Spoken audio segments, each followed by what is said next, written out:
ಕೇಳಲಿಕ್ಕಿಲ್ಲ ಬೊಗಳಿದ್ದು. ಅವ್ರದ್ದೆಲ್ಲ ಅಲ್ಲಿ ಹತ್ತಿರಲ್ಲ, ಅವ್ರದ್ದು ಖಂಡಿತ ಕೇಳ್ಬೋದಿತ್ತು ಅವರಿಗೆ. ಇಬ್ರದ್ದು ಮನೆ ಹತ್ತಿರ ಅಲ್ಲಿ, ಅವ್ರದ್ದು ಖಂಡಿತ ಕೇಳ್ಬೋದು. ಅಷ್ಟು ಜೋರು ಬೊಗಳ್ತಿದ್ದು. ಇಲ್ಲಿ ನಾಯಿ ಯಾವಾಗ್ಲೂ ಬೊಗಳುದಿಲ್ಲ, ಆ ದಿವಸ ಅದು ಕೂಡ ಬೊಗಳ್ತಿತ್ತು. ಅವ್ರ ಮನೆಯವ್ರು ಯಾರು ನಾಯಿ ಬೊಗಳಿದ್ದಂತೂ ಸೌಂಡ್ ನಮಗೆ ಕೇಳಿಸ್ಲೇ ಇಲ್ಲ ಅನ್ನೋ ರೀತಿ ಮಾತನಾಡ್ತಾ ಇದ್ರು.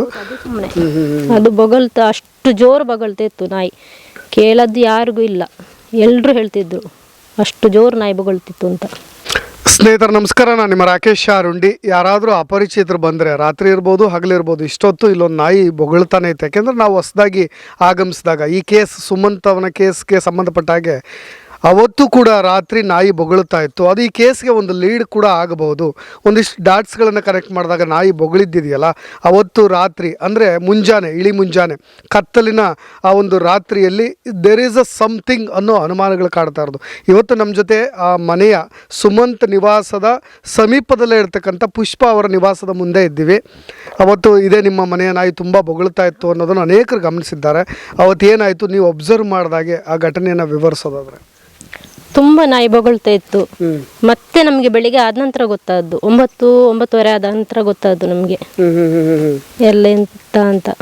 ಬೆಳಗ್ಗೆ 9 ಗಂಟೆ ಆಗುವಾಗ ಗೊತ್ತಾದ್ದು, 9-9:30 ಆಗುವಾಗ. ಅದಕ್ಕಿಂತ ಮುಂಚೆ ಗೊತ್ತಿರ್ಲಿಲ್ಲ. ನಾಯಿ ಬೊಗಳ್ತಾ ಇತ್ತು ಬೆಳಿಗ್ಗೆ ಒಂದು 5 ಗಂಟೆಯಿಂದ 6:30 ಗಂಟೆ ತನಕ ಬೊಗಳ್ತಿತ್ತು. ನಿಮ್ಮ ಮನೆಗೂ ಈಗ ಆಗಿರ್ತಕ್ಕಂಥ ಕೊಲೆ ಆ ಮನೆಗೂ ಎಷ್ಟು ಅಂತರ ಇದೆ ಅಂದಾಜು? ಒಂದು 500 ಮೀಟರ್ ಇರ್ಬೋದಾ ಅಂತ ಗೊತ್ತಿಲ್ಲ, ಅದು ತುಂಬಾ ಕೆಳಗಡೆ ಉಂಟಲ್ಲ ಹಾಗೆ. ನೀವಿಲ್ಲಿ ಯಾರ್ಯಾರು ಇರ್ತೀರಿ? ನಾನು, ನನ್ನ ಹಸ್ಬೆಂಡ್, 2 ಮಕ್ಕಳು, ಅತ್ತೆ. ಹೌದಾ? ಹೌದು. ಅವತ್ತು ಯಾರ್ಯಾರಿದ್ರು? ಅವತ್ತು ನಾವೇ 4 ಮಂದಿ ಇದ್ದದ್ದು. ಹೌದಾ? 2 ಮಕ್ಕಳು, ಅತ್ತೆ, ನಾನು. ನನ್ನ ಹಸ್ಬೆಂಡ್ ಕೆಲ್ಸಕ್ಕೆ ಹೋಗ್ತಾರೆ, ರಾತ್ರಿ ಡ್ಯೂಟಿಗೆ ಹೋಗಿದ್ದಾರೆ. ಹಾಗಾದ್ರೆ ಅವತ್ತು ಬೆಳಗ್ಗೆ ಸಮಯದಲ್ಲಿ ನಿಮ್ಮ ಯಜಮಾನರು ಇರ್ಲಿಲ್ಲ, ಅವ್ರು 8 ಗಂಟೆ ಬರೋದು ಬೆಳಿಗ್ಗೆ. ಹೌದಾ? ಹೌದು. ನೀವು ಯಾರು ನಿಮ್ಮ ಅತ್ತೆಗೆ ಕೇಳಿಸ್ತಾ ಸದ್ದು, ಅಥವಾ ನೀವು ಅಬ್ಸರ್ವ್ ಮಾಡಿದ? ಯಾರು ನಿಮ್ಮ ಎಲ್ರಿಗೂ ಮಕ್ಕಳಿಗೂ ನಮ್ಗೆ ಕೇಳಿಸ ಅಷ್ಟು ಜೋರು ಬೊಗಳ್ತಿತ್ತು ನಾಯಿ. ಇಲ್ಲಿದ್ದು ಆ ಕಡೆದೆಲ್ಲ, ಅಲ್ಲಿ ಆ ಕಡೆದ್ದು ಎಲ್ಲ ಬೊಗಳ್ತಿತ್ತು ನಾಯಿ. ಹೌದಾ? ಹೌದು. ಹೌದೌದು. ಏನ್ ಅನ್ಕೊಂಡ್ರಿ ಮೇಡಮ್ ನೀವು? ಏನಾರ ಒಂದ್ ಸ್ವಲ್ಪ ಡೌಟ್ ಪಟ್ರ, ಅಥವಾ ಬಂದು ಹೊರಗೆ ಬಂದು ನೋಡೋ ಕೆಲಸ ಅಥವಾ ಏನು ಮಾಡ್ಲಿಲ್ಲ? ಅಲ್ಲ, ನಾವು ಅನ್ಕೊಂಡೆ ಅಂತ ಹಂದಿ ಎಲ್ಲ ಬಂದಿರ್ಬೋದು ಹಾಗೆ ಅಂತ ಅನ್ಕೊಂಡದ್ದು ಅಷ್ಟೇ. ಹಂದಿಗಳು ಬಂದಾಗೂ ಇದೇ ತರ ಬೊಗಳ್ತೇವೆ. ಇಲ್ಲಂತೂ ಹೆಚ್ಚಾಗಿ ಬೊಗಳ್ತಾನೆ ಇರ್ತದೆ. ನವಿಲೆಲ್ಲ ಇರ್ತದೆ, ಮಂಗಗಳು ಇರ್ತದೆ. ರಾತ್ರಿ ಎಲ್ಲ ಮರದಲ್ಲಿ ಇದ್ರೆ ಮಂಗಗಳು ಇರ್ತದೆ, ಹಾಗೆ ಬೊಗಳ್ತಾ ಇರ್ಬೋದು ಅಂತ ಅನ್ಕೊಂಡದ್ದು. ಸ್ವಾಭಾವಿಕವಾಗಿ ಹಂದಿಗಳು ಬಂದ ಬೊಗಳುತ್ತಲ್ಲ, ಆ ತರ ಆ ಸೌಂಡು ಮತ್ತೆ ಈ ಘಟನೆ ನಡೆದಾಗ ಆ ಒಂದು ಬೊಗಳ್ತಾ ಇರ್ತಕ್ಕಂಥ ಸೌಂಡ್ಗಳು ಏನಾದರೂ ವೇರಿಯೇಷನ್, ತುಂಬಾ ವಿಚಿತ್ರವಾಗಿ ಒಂದೇ ಸಮಯ ನಿರಂತರವಾಗಿ ಬೊಗಳ್ತಾ ಇರೋದು, ಆ ತರ ಏನಾದ್ರು? ಹೌದು, ಇಲ್ಲ ಆ ತರ ಏನು ಅಬ್ಸರ್ವ್ ಮಾಡ್ಲಿಲ್ಲ ನಾವು. ಬೊಗಳ್ತಾ ಇತ್ತು ನಿರಂತರವಾಗಿ. ಒಂದು 5 ಗಂಟೆಯಿಂದ 6:30 ಗಂಟೆ ತನಕಲ್ಲೂ ಬೊಗಳ್ತಾನೆ ಇತ್ತು. ಅಂದ್ರೆ ಈಗ ಬೆಳಿಗ್ಗೆ ಆಗೋದು ಲೇಟ್ ಅಲ್ಲ, 6:45 ಸರಿ ಬೆಳಿಗ್ಗೆ ಆಗ್ಬೇಕಾದ್ರೆ. ಹೌದು, ಹಾಗೆ 1.5 ಗಂಟೆ ಕಾಲ ಬೊಗಳಿರೋದು. 1.5 ಗಂಟೆ ಕಾಲ ಬೊಗಳ್ತಾನೆ ಇತ್ತು. ಎಲ್ಲಾದ್ರೂ ನಮ್ದು ನಾಯಿ ಯಾವಾಗ್ಲೂ ಹಾಗೇನೆ, ರಾತ್ರಿ ಇಡೀ ಬೊಗಳ್ತಾನೆ ಇರ್ತದೆ. ಅಟ್ಲೀಸ್ಟ್ ಅದೇ ಕಂಟಿನ್ಯೂಸ್ ಬೊಗಳ್ತಾ ಇದೆ ಅಂದ್ರೆ ಏನೋ ಒಂದಿಷ್ಟು ಆಕ್ಟಿವಿಟೀಸ್ ನಡೆದಿದೆ. ಅಷ್ಟು ಬೊಗಳಿದ್ದು ಅದೇ ನಾಯಿ, ಎಲ್ಲ ಕಡೆಯಿಂದ ಬೊಗಳಿದ್ದು ಅದೇ ನಾಯಿ. ಹಾಗೆ ಬೆಳಿಗ್ಗೆ ಇಲ್ಲದ್ರೆ ಆ ಕಡೆ ಇದ್ದ ಬೊಗಳುದಿಲ್ಲ ನಾಯಿ ಅಷ್ಟು. ನಮ್ದು ಮಾತ್ರ ನಾಯಿ ಅಷ್ಟು ಜೋರು ಬೊಗಳುದು. ಕಳ್ಳರ ಕಾಟ ಆ ಥರದ್ದು ಏನಾರು ಇದೆಯಾ? ಇಲ್ಲ, ಆ ಥರದ್ದೇನು ಇಷ್ಟರ ತನಕ ಏನಿಲ್ಲ. ಇಲ್ಲಿ ಕಳ್ತನ ಆಗಿರೋದು, ಒಂದು ಸಣ್ಣ ವಸ್ತು ಕಳ್ತನ ಇಲ್ಲ, ಏನಿಲ್ಲ. ಓಕೆ. ಈ ಘಟನೆ ನಿಮಗೆ ಎಷ್ಟು ಆಘಾತ ತಂತು? ಏನು ಅನಿಸ್ತು ನಿಮಗೆ? ಅಟ್ಲೀಸ್ಟ್ ಏನಾಗಿರ್ಬೋದು? ಏನಾದರೂ ನಿಮ್ಗೆ ಆ ಥರದ ಊಹೆ ಮಾಡ್ತೀರಾ? ಎಂತ ಊಹೆ ಮಾಡ್ಲಿಕ್ಕೂ ಆಗುದಿಲ್ಲ. ಅಂದ್ರೂ ತುಂಬಾ ಬೇಸರ. ಎಂತ ಹುಡುಗನಿಗೆ ಆಗ್ಬಾರ್ದಿತ್ತು. ಯಾರು ಮಾಡಿದಾರಂತ ಸಿಗ್ಲೇಬೇಕು ಅವರು. ಹಾಗೆ ಕೆಲವೊಬ್ರು ಚಿರತೆ ಕಾಟ ಅಂತ ಅಂದ್ರು. ಈ ಭಾಗದಲ್ಲಿ ಚಿರತೆಗಳಿದೆಯಾ? ಚಿರತೆ ಇಷ್ಟರ ತನಕ ಇಲ್ಲ. 1 ತಿಂಗಳ ಮುಂಚೆ ಹೇಳ್ತಿದ್ರು, ಗುರೇಂಕೆರೆಯಿಂದ ಈ ಕಡೆ ಬರುವಾಗ ರಾತ್ರಿ 11:30 ಗಂಟೆಗೆ ಒಬ್ರಿಗೆ ಕಾಣಿಸಿದಂತೆ. ಅದೆಲ್ಲ ಮೊಬೈಲಲ್ಲಿ ಬರ್ತಾ ಇತ್ತು. ಹಾಗೆ ಗೊತ್ತು, ಮತ್ತೆ ಗೊತ್ತಿಲ್ಲ. ಇಷ್ಟರ ತನಕ ನಮ್ಗೆ ಯಾರಿಗೂ ಗೊತ್ತಿರ್ಲಿಲ್ಲ ಈ ಕಡೆ ಉಂಟು ಅಂತ. ಅಲ್ಲ, ಬಂದಿದ ಏನ ಅಂತ ಅನ್ಕೊಂಡದ್ದು ಆ ದಿವಸ. ಅಲ್ಲಿ ಡಾಟ್ ಎಲ್ಲ ಬ್ಲಡ್ ಎಲ್ಲ ಬಿದ್ದಿತ್ತಲ್ಲ. ಹೌದು, ಹಾಗೆ ಅನ್ಕೊಂಡದ್ದು ಎಲ್ಲ ಚಿರತೆ ಬಂದಿತ್ತೇನ. ಬೆಳಿಗ್ಗೆ 5 ಗಂಟೆ 4:45 ಅಂತ ಹೋಗಿದ್ದಾನೆ ಅಂತ ಹೇಳ್ತಾರಲ್ಲ, ಆಗಿರ್ಬೋದ ಏನ ಅಂತ ಅನ್ಕೊಂಡದ್ದು. ಮತ್ತೆ ನೋಡುವಾಗ ಬೇರೆನೆ ಅದು. ಹಾಗೆ ಇಲ್ಲ, ಅಡಿಕೆ ಕಳ್ಳರು ಬಂದಿರ್ಬೋದು ಅಂತಾನು ಒಂದು ಸಂಶಯ ಇದೆ. ಅವತ್ತೇನಾದ್ರೂ ನಿಮ್ಮ ಅಡಿಕೆ ಕದ್ರಿ ಏನು ಕದಿಯಕ್ಕೆ ಸಿಗುತ್ತಿಲ್ಲ? ಅಟ್ಲೀಸ್ಟ್ ಆ ಥರ ಕಳ್ಳರು ಬಂದ್ರೆ ಅಂಗಳದಲ್ಲಿ ಒಣಗಿದ ಹಾಕಿದ್ರು ತೆಗಿದ್ರೆ ಅದು ಗೊತ್ತಾಗ್ತದಲ್ಲ. ಮತ್ತೆ ಅಡಿಕೆಯಿಂದ ತೆಂಗಿನ ಮರದಿಂದ ತೆಗಿದ್ರೆ ಗೊತ್ತಾಗ್ಬೋದಿತ್ತು.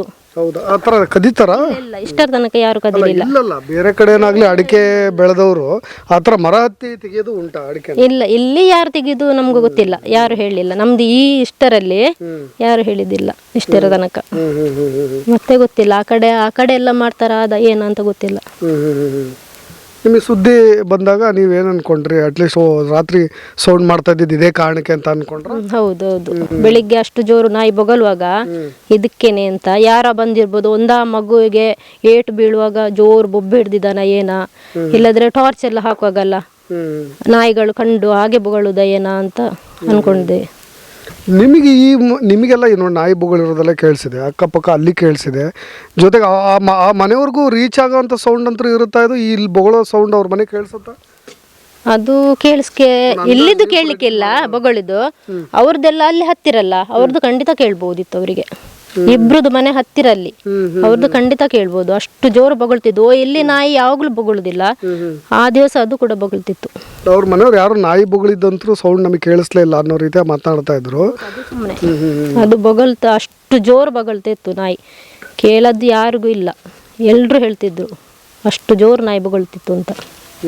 ಮತ್ತೆ ಗೊತ್ತಿಲ್ಲ. ಅನ್ಯೂಶುವಲ್ ಆಕ್ಟಿವಿಟೀಸ್ ಯಾರಾದ್ರೂ ಹೊರಗಿನವ್ರು ಬರೋದು ರಾತ್ರಿ ಆ ಥರದ್ದು ಏನಾರು ಆಗಿದೆ? ಇಲ್ಲ ಇಲ್ಲ, ಯಾರಿಲ್ಲ. ಹೊರಗಿನವ್ರು ಯಾರೋ ಓಡಾಡೋದು? ಇಲ್ಲ ಇಲ್ಲ ಇಲ್ಲ, ಯಾವುದಿಲ್ಲ. ಇಷ್ಟ ತನಕ ಯಾರು ಬರ್ಲಿಲ್ಲ ಈ ಕಡೆ.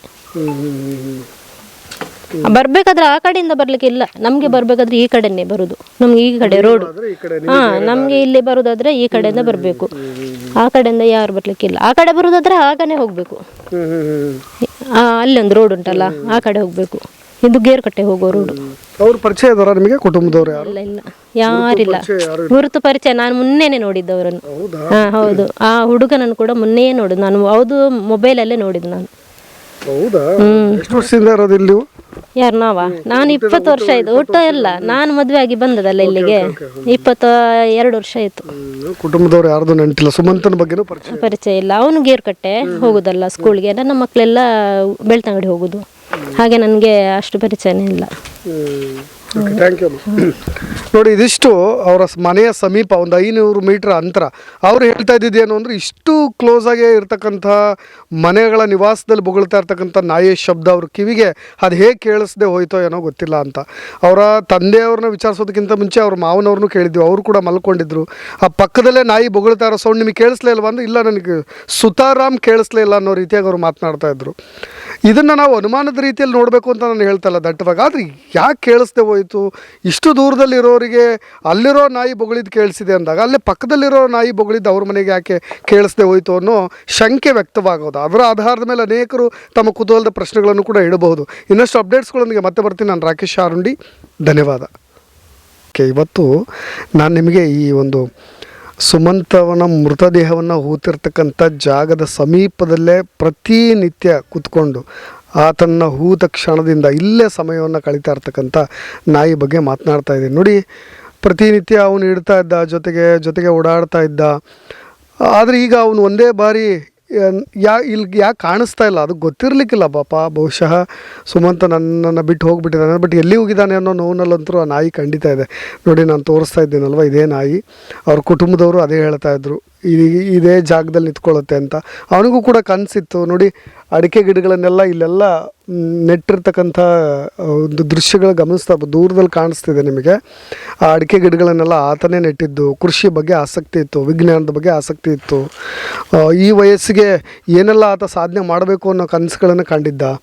ಆ ಒಂದು ಜಾಗ ಇವತ್ತು ಅನಾಥ ಶವವಾಗಿ ಒಂದು ರೀತಿಯಾಗಿ ಸ್ಮಶಾನ ಮೌನ ಕಾಡ್ತಾ ಇದೆ ಇಲ್ಲಿ. ಆ ಮೌನ ಇದೆಯಲ್ಲ, ಆ ಮೌನ ಪೂರ್ತಿ ಒಂದು ವಾತಾವರಣವನ್ನು, ಈ ಕುಟುಂಬವನ್ನು ಆವರಿಸ್ಬಿಟ್ಟಿದೆ. ಅದರಿಂದ ಹೊರಗೆ ಬರಲಿಕ್ಕೂ ಕೂಡ ಸ್ವಲ್ಪ ಸಮಯ ಅವರಿಗೆ ಬೇಕಾಗುತ್ತೆ. ಆ ನೋವಿನಿಂದ ಹೊರಗೆ ಬರಲಿಕ್ಕೂ ಕೂಡ ಇನ್ನೂ ದೀರ್ಘ ವರ್ಷಗಳು ಹಿಡಿಬಹುದು. ಆದರೆ ಆತನ್ನು ಮಿಸ್ ಮಾಡ್ಕೊಂಡಿವಲ್ಲ, ಆ ಟ್ಯಾಲೆಂಟ್ನ, ಆ ನಷ್ಟವನ್ನು ತುಂಬೋರು ಯಾರು? ಆ ಖಾಲಿಯಾಗಿರ್ತಕ್ಕಂಥ ವ್ಯಾಕ್ಯೂಮ್ ಸ್ಪೇಸ್ ಇದೆಯಲ್ಲ, ಅದನ್ನು ಫಿಲಪ್ ಮಾಡೋರು ಯಾರು? ಅದನ್ನು ಯಾರು ಕೂಡ ಮಾಡಲಿಕ್ಕೆ ಸಾಧ್ಯ ಇಲ್ಲ. ಆತನ ಪ್ರಾಣವನ್ನು ತೆಗೆದುಕೊಂಡ ಪಾಪಿಗಳಿಂದಲೂ ಕೂಡ ಮತ್ತೆ ಅದನ್ನು ಫಿಲಪ್ ಮಾಡಲಿಕ್ಕೆ ಸಾಧ್ಯ ಇಲ್ಲ. ಹಾಗಾಗಿ ಹೇಳ್ತಾ ಇರೋದು, ಪಾಪಿಗಳಿಗೆ, ಅಂಥ ಪಾಪಿಗಳೇ ಚಿರಾಯಿ ಆಗಿಬಿಡ್ತಾರಲ್ಲಪ್ಪ ಅಂತ ಅನಿಸ್ಬಿಡುತ್ತೆ. ನಾವು ನೋವಿನಲ್ಲಿ ಹೇಳ್ಬೋದು, ಆದರೆ ಖಂಡಿತವಾಗಿಯೂ ಅವರಿಗೆ ಶಿಕ್ಷೆ ಅಂತೂ ಕಟ್ಟಿಟ್ಟು ಬುತ್ತಿ.